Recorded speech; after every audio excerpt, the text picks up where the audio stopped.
right, I got Larry Mazza back, and I'm really happy to have him because today is going to be a little special. We're going to be reviewing the Many Saints of Newark, and what's special about it is if you guys are living under a rock or haven't watched Valuetainment or Vlad TV or even my podcast, Larry Mazza was a former member of the Colombo Crime Family, and now he's going to give his opinion on the actual movie and depict whether it's real life or not. How you doing, Larry? I am doing great, and I'm happy you brought me back. I enjoyed the last show we did together, and I thank you. Oh, nobody's more happy than me to have you. Are you kidding? So before we get to that, you were on Valuetainment. How was that, man? Yes, it was. You know what? The guy Patrick was very classy. He was intelligent. The show was fantastic. He's got a real nice studio in Boca. It was great. You know, he's hopefully you work your way up to that level someday. He just got producers behind him now, so it's a big up. You know, it's a step up. Yeah, Valuetainment is one of my favorite podcasts, probably my favorite. I used to really watch Vlad TV, but I like Valuetainment better because he gives a lot of his input and he does a lot of single podcast, meaning he gives his own opinion on things and so on and so forth. And he has great guests, and he has a variety of guests. And what's funny about it is he has guys like you, but he's also a bodybuilding fan, and he has Ronnie Coleman and Phil Heath, and he has all these great bodybuilders on too. So once I started watching his, I was like, that's it. And I try to, hopefully you're right. Hopefully I get to that one day. That would be fantastic. Yeah, well, listen, you got to start somewhere. Exactly. And, it takes a little lucky break, too. Like I said, there's producers that come in that like something about what you're doing. Right. And like me with my book, I wrote the book myself. I purposely kept the rights to everything. So it took a lot longer. It's been real hard for me to move along. But now doors are opening, and it's going to pay off for holding it myself and promoting it and pushing it all these years. So that's what you got to do. You got to put the time in. Okay. Yeah, and hopefully it'll all work out. Even if I get a quarter of what he's got, because he's got like 4 million subscribers. If I get a quarter of what he has, I'd be happy. You know what I mean? Yeah, you will. So thank you very much. So I did ask my mother about Danz's, the supermarket, because we said my mother would remember. But that's right. My mother is 86 years old, and she's getting forgetful. She doesn't remember. She doesn't remember Danzig. She doesn't remember a lot, but she does remember Florence on 20th Avenue. Do you remember that little store? Florence, it's on 20th Avenue. It was 20th Avenue between, I want to say 61st and 60th, if I'm right, around there. I don't even know if it's still there or not, but that's where my mother would shop all the time. Well, that's okay. But she did. Yeah, she's getting old. She's getting forgetful, but she's still healthy. But God bless her. Thank you. All right, so Many Saints of Newark. I watched it. So people who don't know, it was the prequel to the very popular Sapranos show on HBO. If somebody has not seen the movie yet, this will be obviously a spoiler. So spoiler alert, because we're going to go in depth. If you haven't seen the movie yet, I don't know what you're waiting for. It's a decent movie as far as I'm concerned, but it's extremely inaccurate. And what we're going to do today is we ain't going to pull any punches. I am not going to be politically correct, and we're going to be honest, because things happen in the movie that would never have happened in the late 60s, early 70s. Right. In the Italian neighborhoods with the mafia and so on and so forth. Well, what I heard, I was going to go see it in a movie theater, and a couple of my friends saw it that I respect their opinions. So instead of me dropping everything to go see it because they weren't real happy with it, they said it was a forced storyline. It had nothing to do really with the way things really are, like you just said. No, definitely. And then I said, let's put it on hold. And then we were just going to watch it just purposely so I could sit and talk to you from my own point of view instead of other opinions.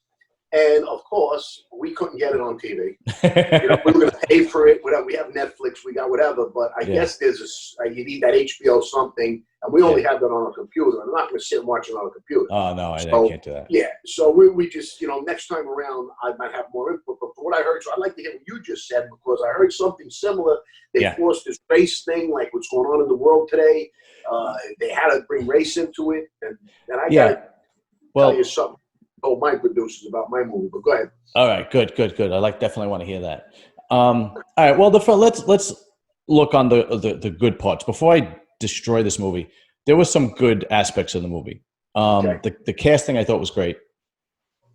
The clothes, the cars, the music, and the on-location spots, an area in Newark. Because I live in North Jersey now, which I'm actually not too far from where they filmed. Right.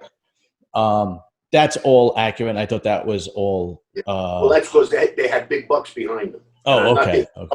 But when you have the money behind you, like Scorsese movies, where get time period pieces, you need a bunch of money for wardrobe, cars, like you just said, furniture. You got to bring everything in from the 70s. Right. So that's why you don't see a lot of that. Yeah, see a lot of footage. As far as I know, that was spot on. That was really spot on. The cars, the clothes, the music, even like some of the slang. If you're not Italian, like he's talking about how there's one scene where Tony's father, who's played by John Bernthal, who I like a lot actually, also named Johnny Boy. Where was I? Right. Going about the clothes and Johnny Boy. Right. That right. So there's a scene where he is talking about how Tony Soprano is getting in trouble at school. He's getting in trouble at school. He's got kicked off the football team. And Johnny Boy was in prison when this happened. And Dickie Moltisanti, who's basically the star of the show, the character that's the star of the show, who's played by Alessandro Nivola, who was really good. He is basically saying, well, if I was home, I would have given him a schiaff, which means a beating, right? But from what I remember, a schiaff doesn't only mean a beating. That also means slang for banging your girl or banging your wife. I'm going to give her a schiaff. I didn't know that. Yeah. Take me a little bit here. Yeah. As a matter of fact, they say it in the movie Casino when they're sitting down and he talks to the underboss and he says, "Where were you?" He goes, I was with my kumara. And he says, "What were you doing?" He goes, "I was giving her a schiaff." You go back, you'll see it now. I'm gonna have to check that out now. So there were little things like that only if you're Italian you'd pick up. But they had good consultants. Yeah, the casting was. I thought the casting was phenomenal, so on and so forth, and little things like that. Now, okay, you give me your opinion. All right, so it's supposed to be the late '60s, early '70s. So it's supposed to be in the mid '60s. Now there were riots. There were riots in Newark. That's accurate. Mm-hmm. The first thing that happens is Dickie Moltisanti has a friend that he went to high school with, who's this black guy played by Harold McBriar, whose name is Leslie in the movie, and he works for him. He runs numbers for him. And, he just walks into Satriale's like it was no problem, like he was one of the guys, no questions asked, no, nothing like that, so on and so forth. So that's the first thing. Would that have happened? I know there were dealings with other racial groups, but would that have happened where he just walks into an Italian neighborhood and walks into? Well, there's some historic, or that's not a nice word to use, but things that happened where you probably remember there was a bagel store in Bensonhurst, Gravesend actually, where some black guys came in and some white guys had words and there was a fight and then they were outnumbered, the black guys, and one of them got killed. Also out in Howard Beach, one was black guy was coming through the neighborhood. I don't know the details of that. And he wound up running away from a bunch of white guys, chased him, got hit by a car. More now, I was a little later in the 70s. Mm-hmm. And, there wasn't, at that time, so the 60s a little before me, and I don't really believe it was a mob thing. I think it was more a younger crowd, like gangs. Yes. Like, school ages, right. So to put it in a mob movie, I'm not sure why they did that, like to make that part of a mob movie. Yeah. I think really because of the times today, we can read about every day, everything's race.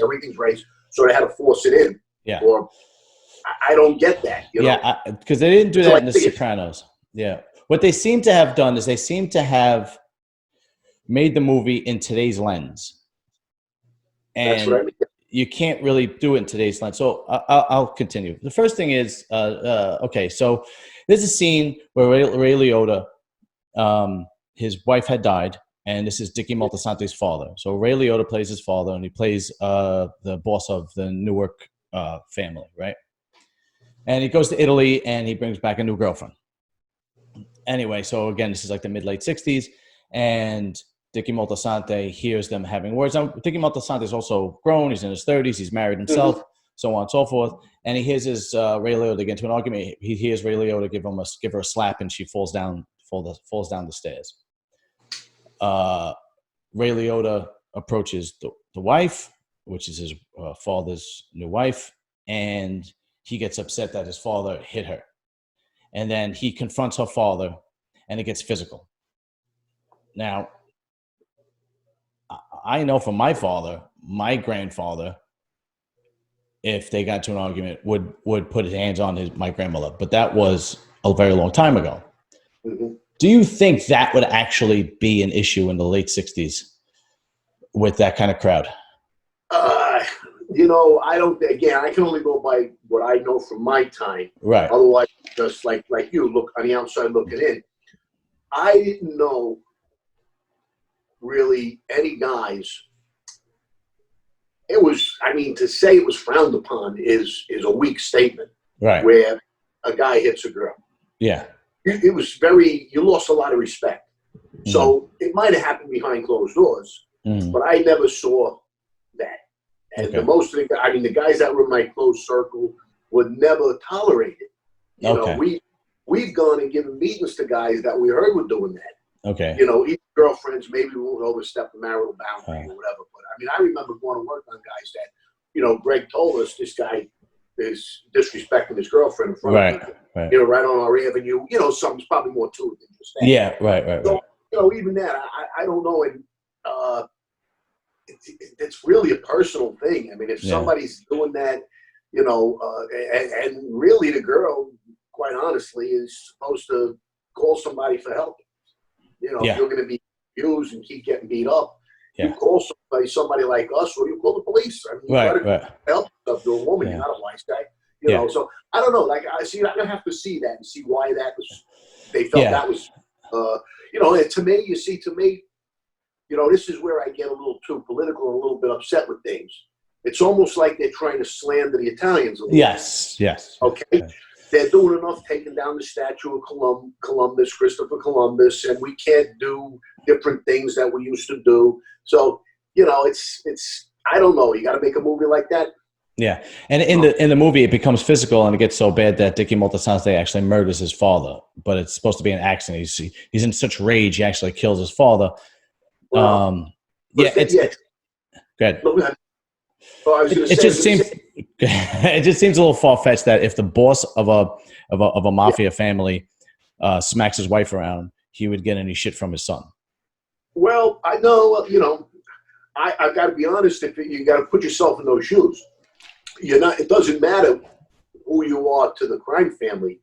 If you're doing that in your own home, okay, if you're that abusive in your own home and your kid sees it, and he's not really a young kid, and he wants to protect his mom, you can't blame him. But this wasn't his mom. This was his father's. His mom had died. His father's his new wife.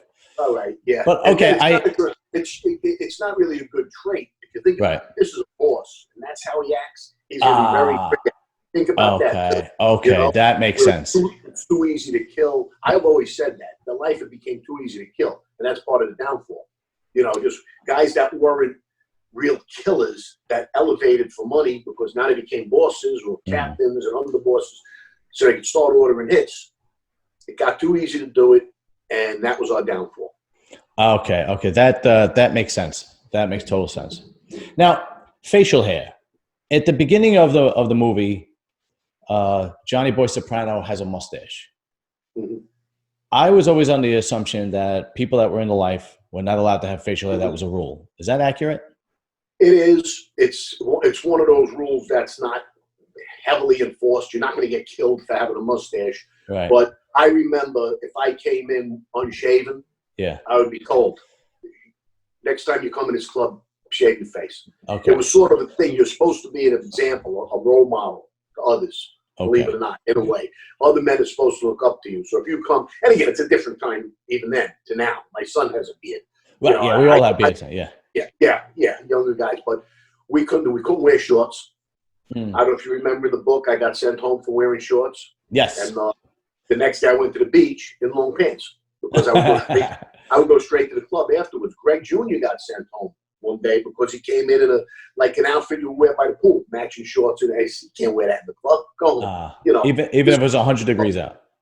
Didn't matter. You couldn't wear shorts, right? So there were things. Now Greg has a notorious and famous picture of him with a dark mustache, but people don't realize that was a disguise for him. Yeah, it was a fake mustache. He was going to do a hit. He put on a mustache. He grew his thick mustache, and I remember him telling me when any witnesses, the first thing they're going to say is the guy had a mustache. The first thing they're going to say, and it's going to stick. So when you don't have a mustache, you know, so you weren't supposed to have facial hair. And there's also another unwritten rule, as you know, about going south. Remember from The Sapranos? That's right. Yes. Let's not get too into that now. That's right. Yeah. Most of us would be dead today. Yeah, yeah. It'll be hung. Absolutely. So, yeah, that's one of those. It's not really a rule, but it's, you know, it's not looked at positively. Yeah, that's right. That's right. So there was another scene, and this is really not a mafia thing. I think this is more of an Italian thing, or even more of a traditional thing. There's another scene where Johnny Boy Soprano and his wife are out with Dickie Moltisanti and his wife. And they have this beautiful car. It's convertible. And Johnny Boy is driving. His wife is in the front seat. Dickie Moltisanti is in the back with his wife in the back seat. And there's a scene where his wife is driving him crazy. He takes out a revolver. And she has the beehive hairdo that's during the time. And he shoots. It's actually a funny scene. She shoots a shot through the beehive hairdo. And she's like, and he's like, don't look at me like that, right? Because he's just. But the thing is, even this was even when I was a kid. She was in the front seat. Anytime, anywhere I went anywhere with my father and my uncles, the men are in the front seat. I know where you were going. Yeah. Okay. Once you described it, I says, "Wow, what was he doing in the front?" Yeah. The men usually. Yeah, I mean, even today. Yeah. You know, when we go out with another couple, usually the men, if they're driving, you know, and typically, you know, we sit in the front. So, yeah, that was a little. Yeah, and that's just that's just a dramatic scene, you know. That like that Joe Pesci type of thing to show so drama, but yeah, I'm surprised they were split up in the back seat. You're right. Yeah, like today that would be the case, but back then, like even when I was a kid, if it was my father, my uncle, and my aunt, my father, and my uncle would be in the front, and I would be in the back because I was the youngest. I would be in the back with my mother and my aunt. That was it. Yeah. You know. Yeah, no. Even today, like I said, that's the way we are. Yeah. Yeah, well, I still do it with with my brother. A quick trivia for you. Go ahead. You may know the answer. A lot of people don't. You know why they named it the Many Saints of Newark? No, I didn't do my research. No. Okay, Molta Sante. Ah, okay. That's right. Many Saints. Okay. Because in the movie, it's there's a black gang called the Saints in Newark. Okay. So that's what. That's right. Moltisanti means many. Yeah. So let's see. Okay, so let's get to the more dramatic parts that I didn't think that would ever happen. Okay, so Dickie Moltisanti kills his father. Dickie Moltisanti becomes the boss of the Newark family, right? And Ray Liotta has two parts. He plays his twin brother that's in jail for life, for murder. That's pretty interesting. That I like to do. Yeah. And they're two totally opposites. You know, his father was very happy-go-lucky, and him in the jail was very serious guy. And he goes to him. He goes to his uncle for direction. He also goes to him because he's guilty that he killed his father, and he's trying to give back, so on and so forth. So he has this business with this black guy who the black guy's running numbers in the black neighborhood, but he's working for Dickie Moltisanti. The black guy decides that he is going to cut ties and move on. And he goes to Dickie Moltisanti and he says, I want to start on my own. And Dickie Moltisanti gives him money to start. It's supposed to be such good friends from high school that he's going to give him money to start. It's a gift. Start your own. It's fine. Go, right? That's the first thing that happens. Then this beef starts up between him and the black guy. His name is Leslie in the movie. Mm-hmm. And they roll up to one of their clubs, and they shoot up the black guys shoot up the entire club. They shoot up the entire club, and they kill the character named Buddha, who's played by Joey Diaz, who's actually a comedian in real life. When you see him, you'll know who he is. I'll assume that Buddha is a made member because he's in the family, in the crew. And this goes unpunished. Nothing. He does nothing to go back, and he also does nothing when he wants to separate himself and start his own business. And then to make matters worse, Leslie, who is the black guy, sleeps with his side chick, has an affair with Dickie Moltisante's side chick, who was actually, who was actually his father's wife. So when he killed his father, his father's wife became his side chick, his kumara. So he finds out that this guy, and it's supposed to be he's in love with this woman. He's very, very much in love with this woman. The girl tells him that he slept with her. The girl is very manipulative. She's a very, very underhanded, not trustworthy person. He tells him that she slept with him. So he's so enraged, he actually kills her, drowns her because they're walking on a beach. But again, nothing. This Leslie character goes unpunished. Nothing. There's one scene where they take out one of his members, but they never go after him. So all of that, taking business away, killing one of their made members, sleeping with his girlfriend, and it goes, for the most part, it goes unpunished. So I want your take on it. Everything you said there, after the first thing, the other two things wouldn't happen. You know, so I don't know why they let that go so far. And one of Greg's favorite lines was, "He'd kill him, dig him up, and kill him again." That's like what would happen to that guy. No, that's just bad. That's bad tech advising or consultation, or just purely dramatic for drama.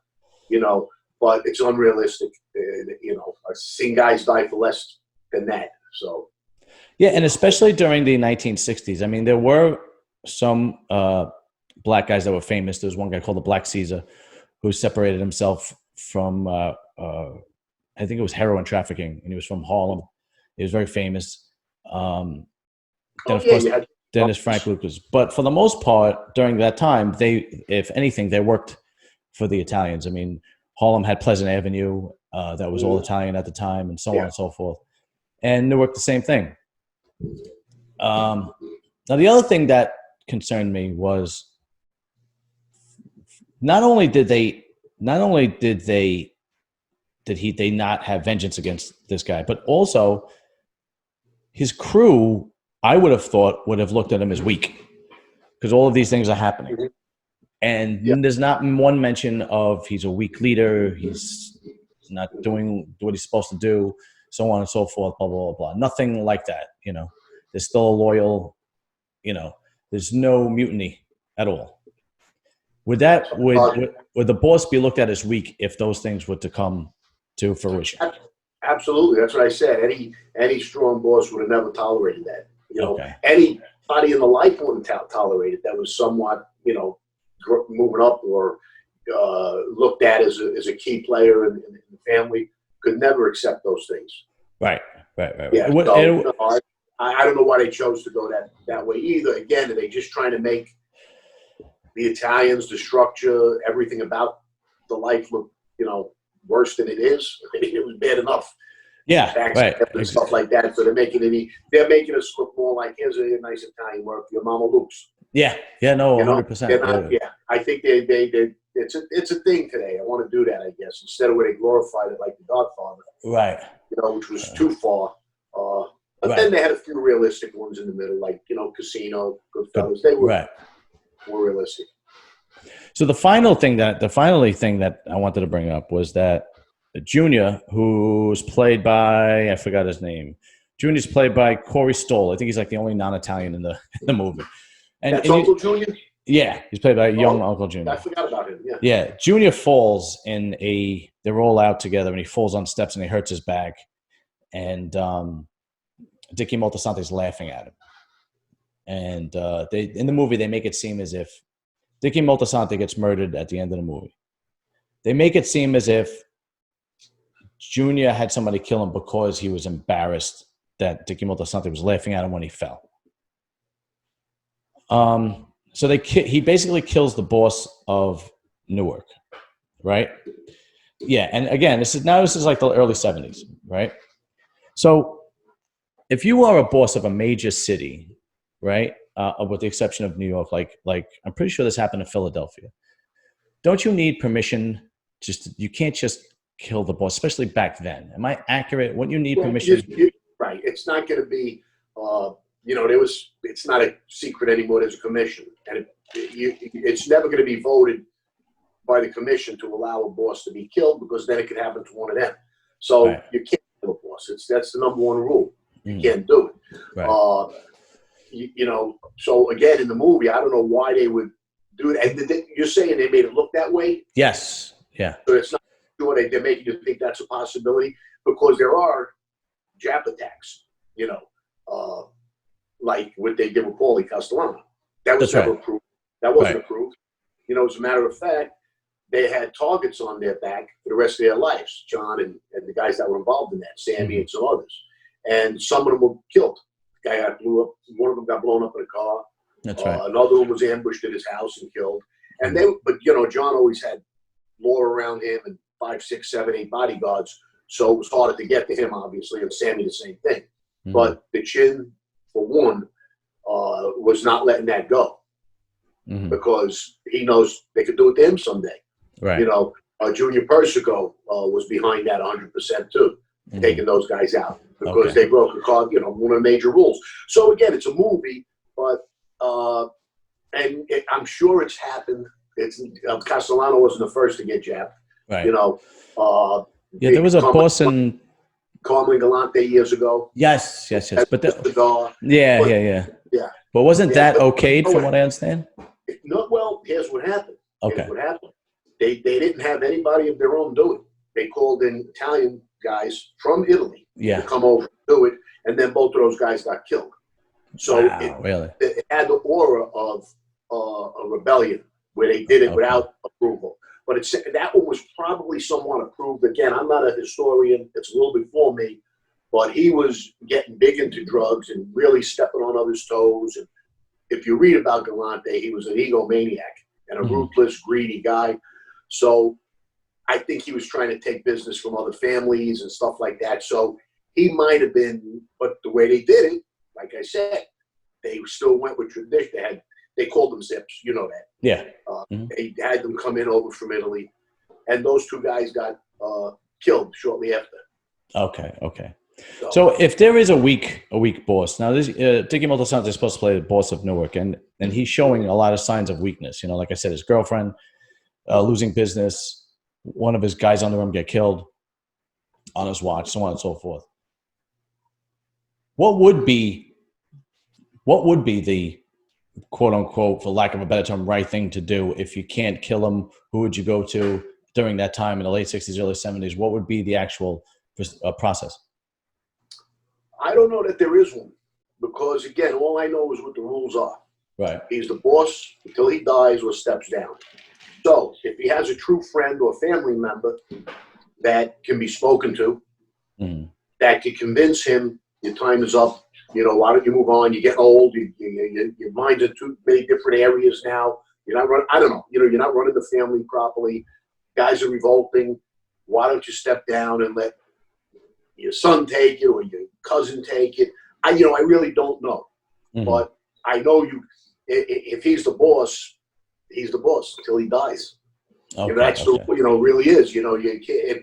And typically, I don't know that there's been that many, think about it, really, really weak bosses. No, you can't get to that without being. Even get in a position, to get in a position where you're even nominated or selected or one of the few that we're going to choose from. You know, sometimes they had committees, and then one of them emerges as the boss. You know, that's happened over the years. Happened in our family for a while.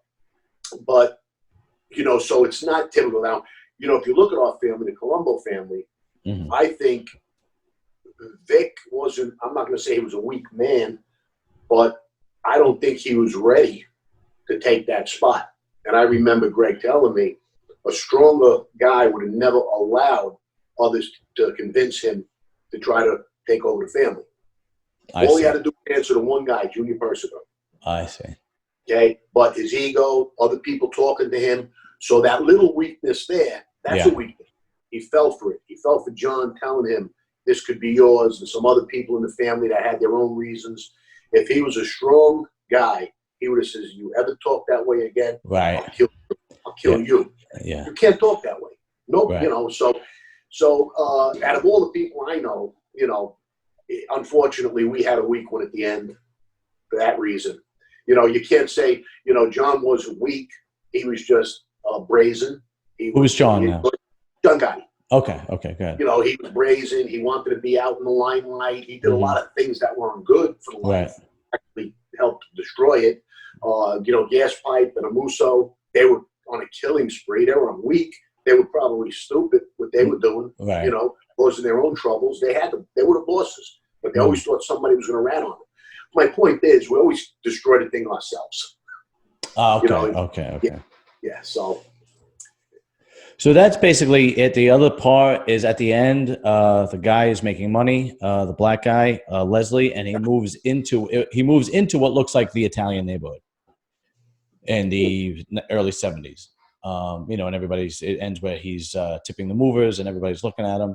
I'm assuming it's the Italian neighborhood because it still looks like Newark. It's not like he moved to the suburbs or anything like that. Right. He buys a house there. And I don't know, in the 70s, in the early 70s, it was, No, you know, it was, everybody was just living in their own neighborhoods. The Italians were in one neighborhood, the Irishmen in another neighborhood, the blacks, the Puerto Ricans, Mexicans, the Hasidic Jews. Everybody had their neighborhood, and that's where they wanted to live. It's not that they had where they couldn't move anywhere else for the most part, you know. I think it was a little tougher to move into a neighborhood. Don't get me wrong. You know, you wouldn't want to be. I wouldn't move into Coney Island. Yeah. You know, at the time it was all black, so I wouldn't fit in. Right. But again, it's part of what's going on in the world today. They're force feeding us. This is the thing to show that a black guy moved into it. Why is that going to be in a mob movie? Right. And it's something I discussed with my producer. I said, you know, I don't know how we're going to, you know, make everybody happy. My life was the 70s and 80s. It was what it was 40 years ago. You know, I did business with a lot of black guys. They were number runners. They were bookmakers in different areas. You know, none of us I don't know one person that was gay. Now every TV show has to have that. So what are we going to do? I mean, picture in Goodfellas, Joe actually had a boyfriend on the side. Right. They even did it in The Sopranos. Yeah. Yeah. Well, The Sopranos had one. They did that. I got it. But again, that's one, and everybody was shocked watching that. Right. Yeah.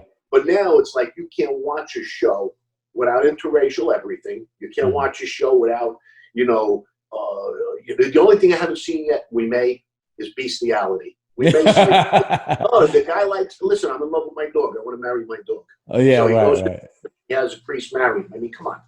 That's what I'm saying. That's what it reminds me of. Like they're force feeding that. Well, here it is. The black guy winds up moving into the white neighborhood. We don't need to see that. It's been there, done now. It's just not accurate. And it's not accurate, exactly. It's just not accurate. There's a lot of it that just was not. It was just not accurate. Yeah. Now, why don't you tell us about? Go ahead. I'm sorry. They had a reason, and the word of the day. It fits their agenda. Yeah. No, it's true that But that's all it was. And the director probably couldn't get the movie made unless he bent to some of the producers, because from what I understand, it was the same director as the show. Yeah. And what I understand, he didn't want it released on HBO Max. He wanted it in the theaters first and then HBO, because he would have to make the most money. But they shut it down. And the quotes to win an award and things like that. Right. Is important. And the writer, I don't know. You know, I don't think Terry Winter was part of the writing on this Many Saints. I don't know for sure. I don't know either. But Terry's a partner with my producer on MobTV. Oh, which really? is going to be blasting off on Al Capone's birthday in January. All right, so tell us about that. What's in the works? Tell us about your movie. Well, he's already got tons of licensing, and he's now looking for distribution, which he has. So everything's on target. Like I said, there's going to be a soft opening very soon, but the grand opening and release of MobTV will be on Al Capone's birthday. He has a lot of movies, but he's not looking to do movies all day long. Mm-hmm. I mean, you don't want to do, Casino, all the Goodfellas, all these movies. So he's going to target some that haven't been out as much, more unique, some older ones. But we're going to blend it with a lot of new material. Mm-hmm. So one of the shows that was already filmed this summer, a dear friend of mine, who was going to come on with us one day, I just haven't been able to coordinate. Everybody's busy. But sure. Frankie Steele Pontillo, he's got a show called Mobsters versus Monsters.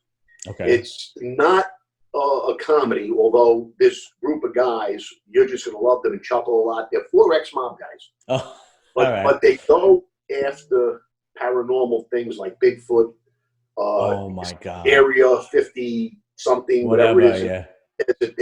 They go look for the New Jersey Devil and all these different myths. But they're out in the woods with guns and night vision and 4-wheelers. I think it's going to really be a hit. Now, where can people see this?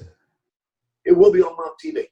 And where's that? Where's MobTV? It's going to be a Netflix type platform. You're going to see it on your TV where you see Netflix, Hulu. It's Infamous TV, and underneath it's going to say MobTV. Oh, very cool. 3 or 4 divisions of Infamous. Okay. I think one's going to be conspiracies, and they're juggling with the other ones. So that's one of the new shows. Another one is going to be, I'm going to be doing a talk show. Okay. And we're filming this first season in November at some of it at the Mob Museum in Vegas. Yeah. And also some studios. We may use other places along the way. We're not 100% sure, but I'll have Billy Catola's son. Billy really? Jr. Wow. Yeah. Okay. And that's funny because we were on opposite sides of the Yeah, that's crazy. And I've got that's going to be a great one. Greg Jr., of course, he's home. Oh, he's home. Okay. This is going to be the first interview with the Grim Reaper's son. Wow. You're the first one here with this gentleman. Really? All right, cool. We didn't talk this much on Valuetainment about it. We're sort of trying to hold back until but we're getting really close. I've met a good. So I'll have Bobby Luisi. You might know of him. He's been out there doing podcasts. He's a capo out of Boston. Very nice. Yes, the guy with the glasses. Yes, he was on Vlad TV. Yes. Yeah, a very good guy, very nice guy. I'm going to have, I'm probably down the road going to have Armand Asante and Mike Madsen, who are dear friends. Yes. Another great actor who's working with Armand right now, Craig Defrancia. He was my fellow hitman in The Irishman. Joey Miami, Joanne Gallo.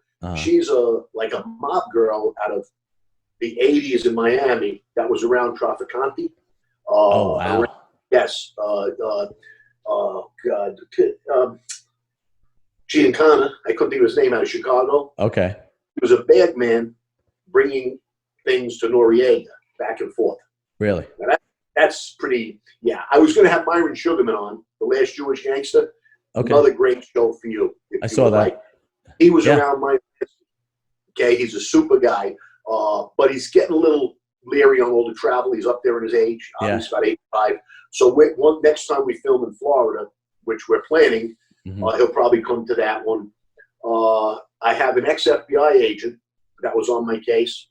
That's going to come on. So the first season is going to be a lot about people that I've dealt with, and that we can grow from there, because that'll all flow. I got a guy, Steve Crespi, that I grew up with. And he goes to Vegas. He works a small world. Winds up running a club called the Crazy Horse 2. Okay. And it's a infamous now cabaret. That the whole cast of Casino was in there every night. It was like Studio 54. Okay. Drugs was running rampant. If the guys didn't pay, they took them out to the desert and left them there. I mean, it was like the Old West. Right. And what brought it down was, again, themselves. They greed and getting too violent with people. Sure. But the funny thing is, I played a part of a corrupt cop out in Vegas who was suspected of killing a top realtor named Ron Rudin. And to go full circle, this guy was part of the ownership of this club. He was a corrupt cop named Joe Blasco. And when I did this part behind the bar, I didn't even know about this crazy horse. Really? So I telling Steve, I'm saying, no, remember that part I played in The Perfect Murder? I said, that was him. They told me you're going to be playing Joey Blasco. So it's a small world. That's pretty cool. That's a good one. But they'll be able to, and I don't know if you remember Mike Dowd from the 75. Yeah, the corrupt cop, sure. Yeah, I was away with him for a while, and, well, I don't want to give anything away, so I won't say too much, but there's a reason we got a little bit friendly over the years, and, when he came back, he reached out to me, and we talked a lot. He's going to come on, and his story is just off the crazy, charts. yeah. So, he'll get into some vivid detail of, why and how you become a cop and get that dirty, so. Yeah, that's fantastic. So you're going to start filming in November? November, yes. The second week in November. And when do you think this will be released? When do you think the platform will be released? On, for the grand opening. They'll get it into the editing room. There's going to be 8 episodes. Okay. I believe they're going to be half-hour shows, possibly an hour, but I think the, what's the word? The formula is best. If you remember, they were trying to do a 10-minute, there was a little 10 QB or Quibi, like 10-minute things. It was too short. Yeah. And then the longer ones, people start flicking the TV. Absolutely. So they said 30 minutes, a good 30-minute interview, people will look forward to it. So we'll see. We could, expand on that and do some other things like other venues, like outside the Mob Museum. Like I'd love to do it in places like where there was, a phenomenal Sparks, a great big hit. Yes, yeah. Let's take the corners, film it right there, and have people in the background a little bit. But again, that's down the road because it becomes a big difference in budget. Flying around, getting the acoustics right, as you know, the acoustics is very important. Okay. The lighting's always got to be right. So the first season, we want to present it very professionally and just see how much we can add to it. So, that sounds pretty cool. There's other things. They want to do a mob game show, a mob cook show. So it'll be like on a 6-hour loop, like all the other stations. You'll get 6 hours of new stuff. You get a few movies. Then those 6 hours will come on again, new stuff, and then some other movies, and then things like that. Is the platform available now, or it's not available yet? I don't think it's available yet because they are still, I guess, dotting I's and crossing T's. They've got, I'll tell you this, they just landed the LG TV. Okay. And LG TV has something like, with their smart TV brand. Yes. Something like 50 million subscribers. Wow. Okay. And their brain trust says, I don't know where they come up with these numbers. They says we should get 19 million of them. Maybe they watch what they look at. You know how it is now. If you do something on your phone, you get, I was looking at a watch on Google. They're still sending stuff on my phone, on Facebook, wherever I go. I walk down the street, somebody's got the watch I want to buy. Yeah. That's true. Can't avoid it. So I guess they went and did their homework, and they feel they're going to get that kind of number. So. Okay, and the platform's called Infusion and Mob TV. No, Infamous. It's Infamous MobTV. I'm sorry, Infamous MobTV. Yeah. All right, I'll try to look it up, and whatever links I can find, I will put it in the description. The main guy is Joe Paletto. You can look him up on IDMB. You know what that site is? If you see him, you'll see the things he's working on. And Mars is one of them, the Life. And I'm on there too. I mean, so you could try to keep up there. But basically, it's him and Terry Winter. You know what he wrote? Right. Terry Winter. He wrote American Gangster, Wolf of Wall Street. Oh, that's fantastic. He wrote much of The Sopranos. I don't know if he did it all, but I know he wrote a lot of The Sopranos. Okay. And Boardwalk Empire. So we have Nick Pileggi on board. You got heavy hitters. Nick Pileggi is about 89. He was going to do mine specifically, but I think, he sort of says, let me, I'll do what I can, but you got Terry, you don't really need me. Right. I felt bad. I said, no, Nick, I want you, Yeah. But Terry is on board. So it's and I'm on the board of directors also, which is, it's such an honor that he did that for me. That's amazing. It was fantastic. partially my idea, this whole guy, and I didn't think he was going to run with it. He did. now we're so close to having it happen. So, you know, I'm listed as the mob consultant. Would you ever think you would be doing something like this when you were sitting in prison for 12 years? No, but this is amazing. No. I didn't, but I never gave up on myself. I knew whatever I do, before I got into the life, I had aspirations of being a top guy in something. I wanted to be. I was always driven by success, by money and success and stature. That's why I said if I was a fireman, I would have been a chief. Right. I couldn't settle to be just a fireman. I had to move up. I'm going to run the thing. You know, that was my mentality. When I was in prison, I ran the bookmaking. No, I did, and they knew it, and they didn't care because nobody was getting hurt or anything.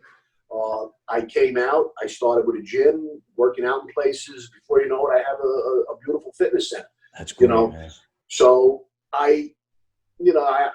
but I'm blessed second time around to be able. You truly are. But the book got me there. The book got me there. People, it was well received, and it's opened doors, and it's still opening doors. So.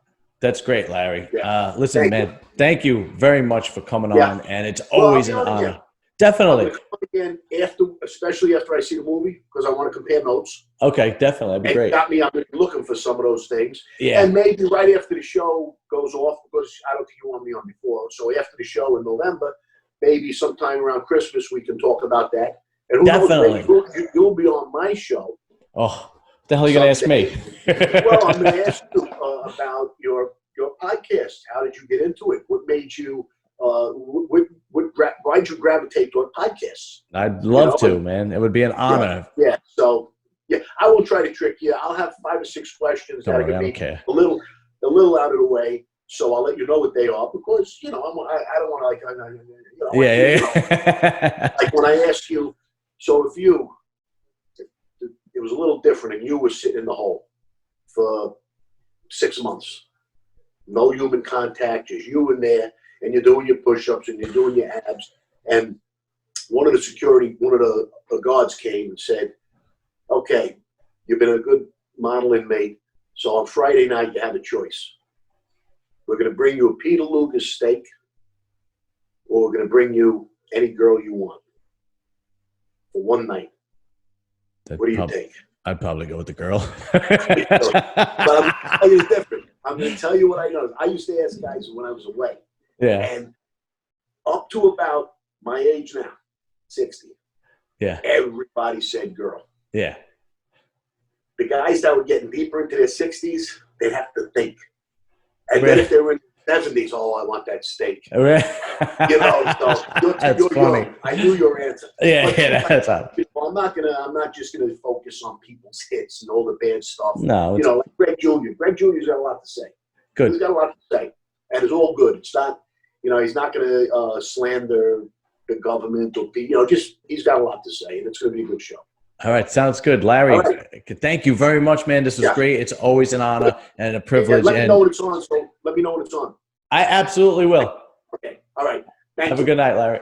You too. Have a great day.